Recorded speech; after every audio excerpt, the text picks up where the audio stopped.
नमस्कार, मी Bhimrao Lonare. IBM TV9 news आणि मिशन महाराष्ट्र न्यूज मध्ये मी आपलं स्वागत करीत आहे. या दोन्ही चॅनलच्या माध्यमातून माजी नगरसेवक जे आहेत त्यांची मुलाखत घेण्याचा क्रम सुरू आहे.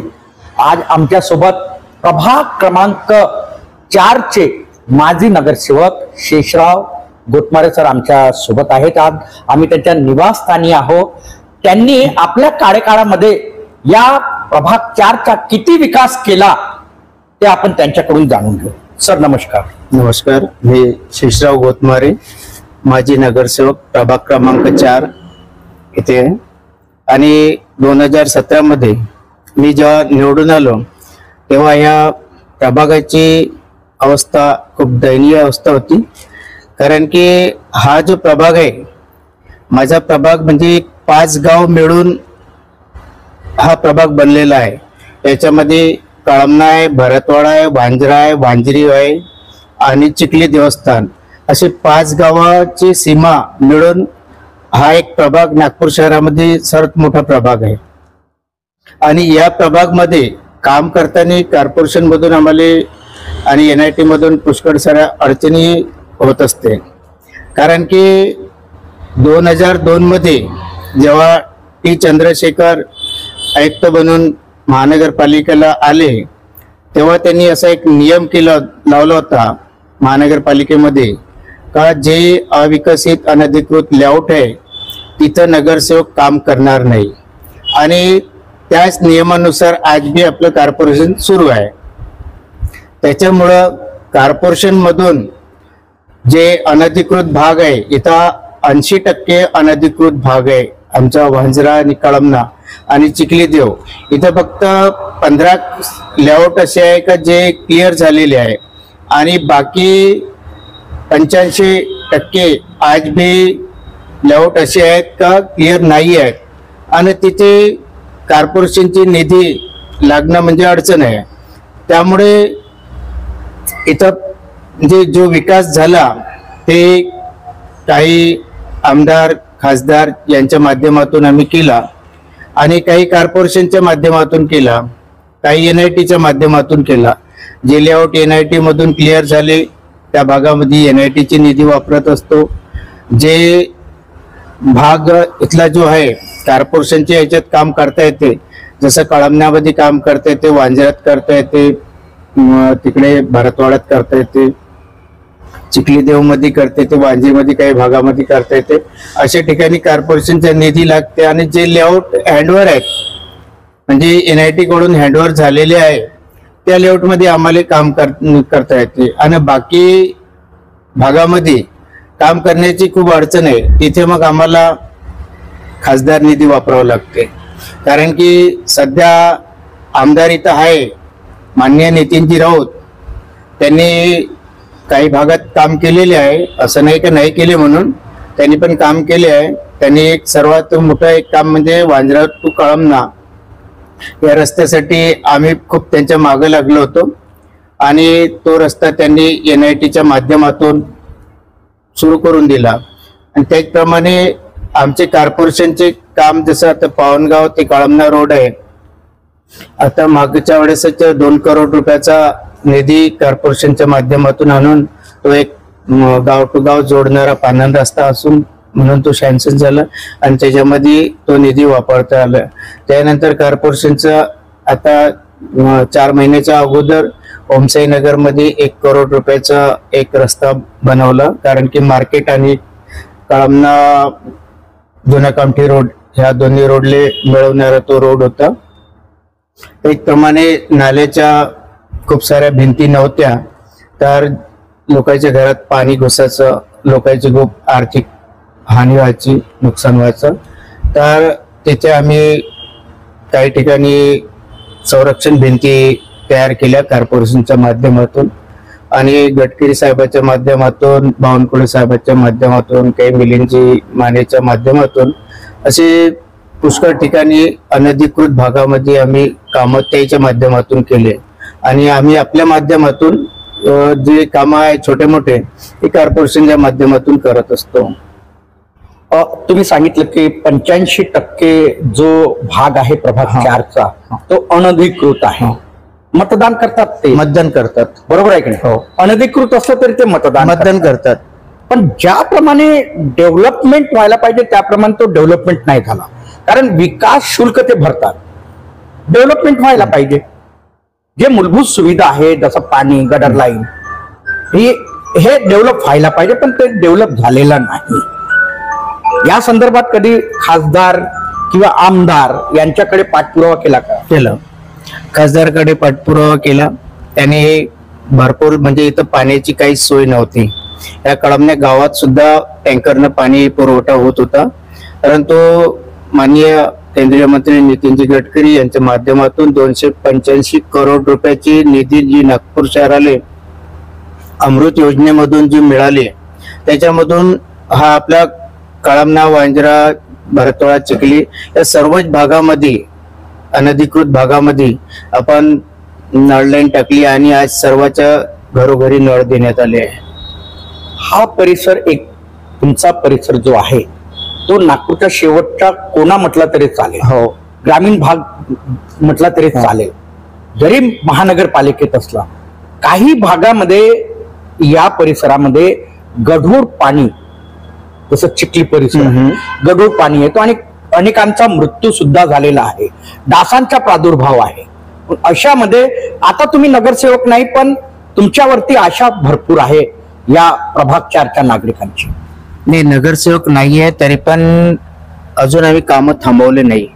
कारण की आमच्या नेत्याचं म्हणणं आहे का तुम्ही नगरसेवक आहे असं समजू नका, आणि कोणत्या बी अडचणी आहे तर आम्ही सांभाळतो, आणि ते ज्या बी अडचणी आहे माझ्या प्रभागाच्या ते सांभाळतात. कारण की जे आपले केंद्रीय मंत्री आहे नितीनजी, देवेंद्रजी फडणवीस आहे, यांच्या माध्यमातून आम्ही सर्व कामं करत असतो. जेवढे नगरसेवक असताना कामं नाही केले, तेवढे नगरसेवक नसताना मी या भागात कामं आणलेली आहेत.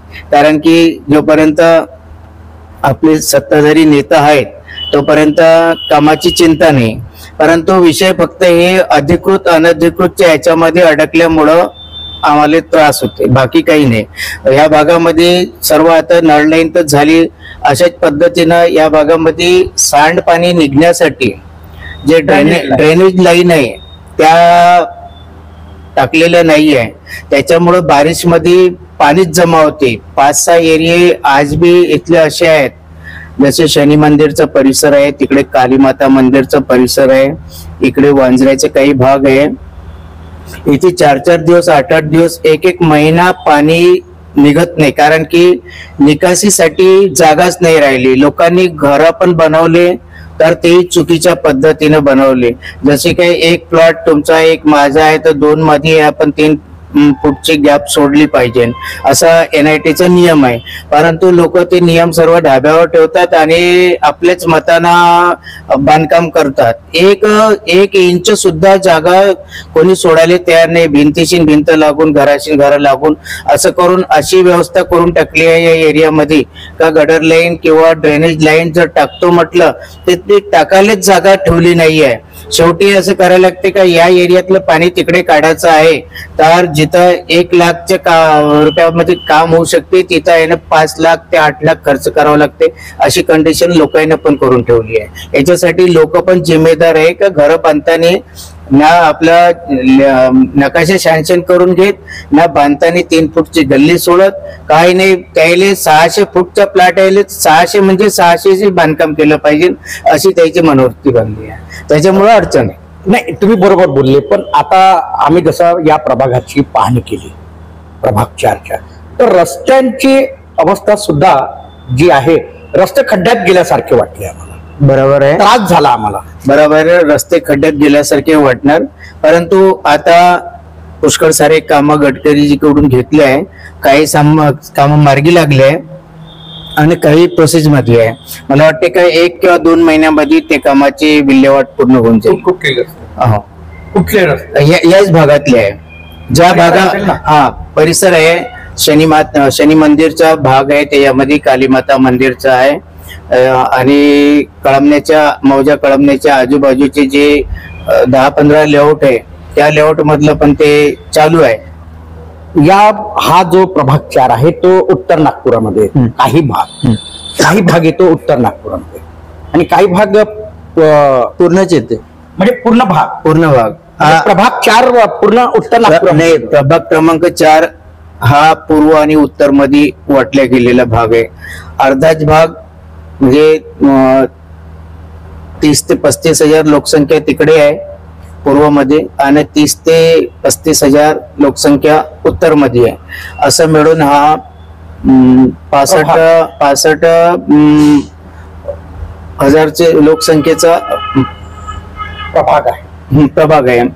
तुम्ही म्हणाले की या उत्तर नागपूरचे आमदार जे आहेत डॉक्टर नितीन राऊत, त्यांनी हवा तसा विकास करायला हवा होता हा परिसराचा, पण त्यांनी केला नसल्यामुळे तुम्ही खासदार आणि माजी आमदारांचा साथ घेऊन तुम्ही ह्या प्रभागाचा विकास केला असं तुम्ही म्हणता. डॉक्टर नितीन राऊत साहेब इकडे मतदान मागायला आले असतील, त्यांनी काही तर वचन दिलं असेल. ते पब्लिकला वचन दिलं आहे त्यांनी का इथले काम मी करणार म्हणून. मी सांगितल्याने त्यांनी एक महत्वाचा जो मांजरा ते कळमना जोडणारा रस्ता हा एक करून दिला आणि 2-3 ठिकाणचे आणखी त्यांनी रस्ते बनवले. एकूणच सांगायचं तिथे जो पूल बनणं सुरू आहे, उडान पूल, ज्या पद्धतीने तो उडान पूल बनवायला पाहिजे होता त्या पद्धतीने तो बनवत नाही आहे. नियोजन जे आहे ते पुलाचं बरोबर नाही. अडचणीला सामोरं जावं लागतो नागरिकांना. तो पूल पुष्कळ दिवसापासून साहेबाच्या मागे आम्ही गडकरी साहेबांना बोललो का हा कळमना पासून तर कुत्तेवाले भावाच्या मठ पर्यंत शांतीनगर, तर ह्या जुना कामठी रोड जो आहे इथल्या लोकांना खूप अडचण होत, कारण की 3-3 रेल्वे आडव्या असल्यामुळे येथील शाळेतील मुलांना म्हणा किंवा पेशंटला आणि आम नागरिकाला जे कामावर जातात अशा लोकांना खूप त्रास व्हायचा. म्हणजे 1-1 घंटा गाडी तिथून पास नाही व्हायची, कधी मधातच रेल्वे येऊन उभी राहायची. त्याच्यामुळं साहेबांना मग वारंवार बोलून मग साहेबांनी 2 पूल सँक्शन करून दिले होते. एक म्हणजे एक ह्या राजीव गांधी नगरचा आणि कवळापेठचा. मग त्यांनी पाहिलं का 2 पूल सँक्शन करण्यापेक्षा एकच मोठा बनवून द्यायचा.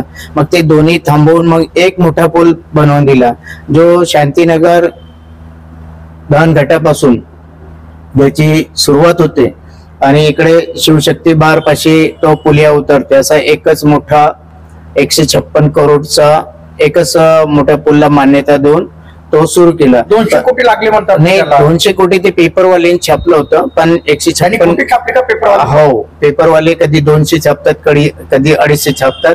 मी त्याच्याबद्दल काही बोलू शकत नाही ऍक्च्युली राशी किती होती. परंतु ते जे पूल जो बनला, आम्ही नागपूर कामठी रोडवर म्हणजे शांतीनगर पासून कळमण्याकडे येणारा रस्ता, याच रस्त्यासाठी आम्ही तो पूल मागितला होता. त्यांनी एक डिझाईन इंजिनियरनं एक जबरदस्तीनं त्या विनोबा भावे नगरकडे एक रस्ता परत उतरवून दिला. हालाकी त्या रस्त्याची आवश्यकता नव्हती, कारण की तो रस्ता देऊन बी आहे ना तिकडे उतरणारा माणूस सरळ दिशेने जात नाही, त्याला विरुद्ध दिशेने जाऊनच हे करावं लागते. आणि तो पुलाची डिझाईनच इंजिनियरनं चुकवलेली आहे.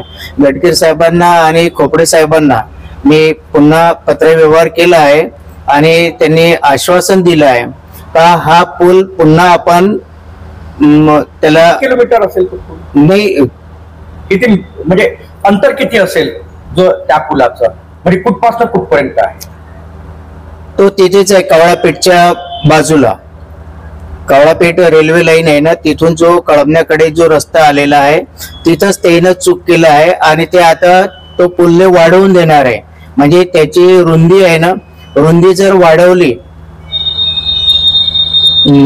4-5 मीटरनं तर ते पूर्ण त्याचं जे चुकीचं जे झालंय ते पुन्हा दुरुस्त होऊ शकते आणि तिथं जी गाडी पलटवण्याचं जे हे आहे ते बराबर व्यवस्थित होऊ शकते. त्यासाठी आम्ही पत्रव्यवहार केला, पुन्हा ते पैसे देणार आहे त्यासाठी. आणि ते पुलाचं काम होणार, उडान पुलाचं काम झालेलं आहे, फक्त सुरू नाही झालं. नाही, किती वर्ष झालं त्याला? पुलाचं काम तर आत्ताची 4 महिने झाले सुरू झालं. पूर्णत्वास नाही गेलं ना. नाही झाला इथलं. आता एक इकडचं राहिलंय जे कळमना मार्केट पासून जे कामना नगर पर्यंत जो पुलिया आला आहे त्याचं काम सुरू व्हायचं आहे. त्याचं काम म्हणजे प्रोग्रेसवर आहे, परंतु अजून पूर्ण झालं नाही. त्याला 2 महिने पूर्ण लागणार आहे. 2022 मध्ये तुमचा कार्यकाल संपला. आता 2025 आता निवडणुका लागल्याच आहेत. सर्वोच्च न्यायालयाने म्हटलेलं आहे की जानेवारीच्या शेवटपर्यंत स्थानिक स्वराज्य संस्थेच्या निवडणुका संपूर्णपणे संपवा. तुम्ही सुद्धा कामाला लागलेले आहात. 2022 नंतर तुम्ही नगरसेवक नसताना सुद्धा तुम्ही नगरसेवकासारखं काम केलेलं आहात. महानगरपालिकेमध्ये प्रशासन आहे 2022 पासून. काय त्रास वगैरे होतोय का? ते असं तर काही त्रास झालेला नाही. प्रशासन जरूर आहे, परंतु आम्ही ज्या पद्धतीनं अगोदर कामं केले त्याच पद्धतीनं आता पण आम्ही काम करत असतो. ज्या हेड मधून जे कामं आम्हाला मागवायचे आहे आम्ही पत्रव्यवहार करून ते परिपूर्ण करून घेतात. आणि आमचे जे आहे जे झोन मधले अधिकारी लोक सर्व सहकार्य करतात. असं ते ना कधी असं म्हटलं नाही का आता तुम्ही आमचा लकडगंज झोन येते, असं त्यांनी कधी असं म्हटलं नाही का आता तुम्ही नगरसेवक नाहीये तर तुमचे पत्र चालणार नाही, या तुम्ही नगरसेवक नाहीये तर आता आम्ही आपल्या पद्धतीने करू, असं कोणत्याच अधिकाऱ्याने आजपर्यंत आम्हाला म्हटलं नाही. हे जे 3-4 वर्ष गेले पण आम्हालाही कधी वाटलं नाही, कारण की आमच्या जनतेला एवढंच माहित आहे का हा एक नगरसेवक आहे. त्याला का फक्त आपलं काम व्हाशील मतलब आहे लोकांना, बाकी नगरसेवक आहे किंवा नाही आहे त्याला काही घेणं देणं नाही. सकाळी उठता बरोबर चालू होऊन जाते. ज्या बी समस्या आहे 10-11 वाजेपर्यंत त्याच्या समस्या लिहून परिपूर्ण आपण त्याच्या मार्गी लावत असतो. दररोजचं हेच आपला नित्य नियम आहे का 11 वाजेपर्यंत जेवढ्या बी समस्या राहिल्या लोकांच्या, काय चाहे हेल्थवाल्याच्या राहे, पाणीवाल्याच्या राहे, लाईटवाल्याच्या राहे, आणखी कोणतेही राहे, सर्व मार्गी लावत असतो. आणि आपण त्याला लोकांना कधी असं म्हटलं नाही का भाई मी आता नगरसेवक नाही आहे, तुम्ही एखादं झोनले पत्र द्या. एखाद्याला एक ट्रक मोरंबी लागला तरी त्याची व्यवस्था आम्हालाच करून द्यावी लागते. पण आम्ही त्याला असं जनतेला असं म्हणत नाही का तुम्ही भाई झोन मध्ये जा आणि साहेबाला एक पत्र द्या, कारण की लोकांचा विश्वास आमच्यावर आहे. सर्वात पहिली गोष्ट विश्वासावर असते. आता इकडची जे गरीब जनता आहे सर्वांनी एकच माहित आहे का कोणती बी अडचण आली तर नगरसेवक आहे आपला जिंदाबाद, आपल्या गावचा नगरसेवक आहे, तर ते इथे येतात आणि इथून मग आम्ही अधिकाऱ्यांना बोलवून जे काही आहे ते करत असतो. तुम्ही एकदम साधे नगरसेवक आहात. साधी राहणी आणि उच्च विचार तुमचे आहेत. डेव्हलपमेंट संदर्भात म्हणा किंवा कुठल्याही संदर्भात, आणि 24/7 तुम्ही नागरिकांच्या सेवेत असता प्रभागातील. हे म्हणजे संस्कार तुम्हाला लहानपणापासून असतील, बरोबर आहे? हे संस्कार तर लहानपणापासूनच आहे. माझा एक पहिले व्यवसाय होता, किराण्याची दुकान होती. आणि किराण्याची तसं माझं शिक्षण ते MA झालं आहे. MA विषयामध्ये मराठी लिटरेचर मध्ये केलं आहे मी. त्यानंतर मी लॉ केला 1 वर्ष. एक म्हणजे पूर्ण नाही केलं. लॉ झाल्याच्या नंतर मग गावामध्ये असं साधं किराणा घ्यायला बी शांतीनगरला जावं लागत होते. मग हे डोक्यात आलं का नाही आपणच भाई इथल्या लोकांना सांभाळायचं, तर किराणा दुकान टाकल्यानं पूर्ण गावभर म्हणजे सर्वांशी चांगले व्यवहार करून ज्याच्याकडे पैसे राहिले त्यालाही सामान विकत होतो, ज्याच्याकडे नाहीये त्याला पण देत होतो. असं करून लोकांमध्ये एक चांगली आपली ख्याती निर्माण झाली आणि लोकांमध्ये एक चांगली व्यक्ती म्हणून ते हे आहे, आज बी ख्याती आहे.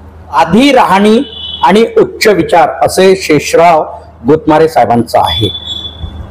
ते MA झालेले आहेत आणि लॉ सुद्धा त्यांनी फर्स्ट इयर पर्यंत केलेला आहे. काही कारणास्तव त्यांनी लॉ पूर्ण केलेला नाही, परंतु अनेक वर्ष ते या प्रभाग 4चे नगरसेवक राहिलेले आहेत. त्यांची पत्नी सुद्धा या प्रभागाची नगरसेविका होते आणि त्यांनी हा एक मागासलेला परिसर होता, करमना परिसर म्हटलं तर मागासलेला होता, परंतु जेव्हापासनं ते या प्रभाग 4चे नगरसेवक झाले तेव्हापासनं त्यांनी या प्रभाग 4चं डेव्हलपमेंट केलं. 80% अनधिकृत असं या प्रभाग 4 मध्ये लेआउट आहे, परंतु अनधिकृत परिसराच्या सुद्धा त्यांनी खासदार, आमदार, माजी आमदार आणि त्यांच्या नगरसेवकांच्या निधीतून त्यांनी तो अनधिकृत 85% परिसरामध्ये त्यांनी विकास केलेला आहे.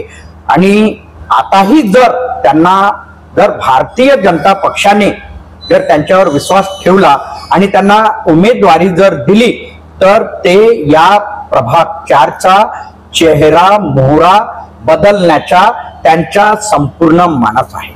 आपण बघत रहा IBM TV9 news, mission Maharashtra news. आमच्या चॅनलला लाईक करा, सबस्क्राईब करा, आयकॉन बेल बटन दाबण्यात विसरू नका. धन्यवाद, नमस्कार.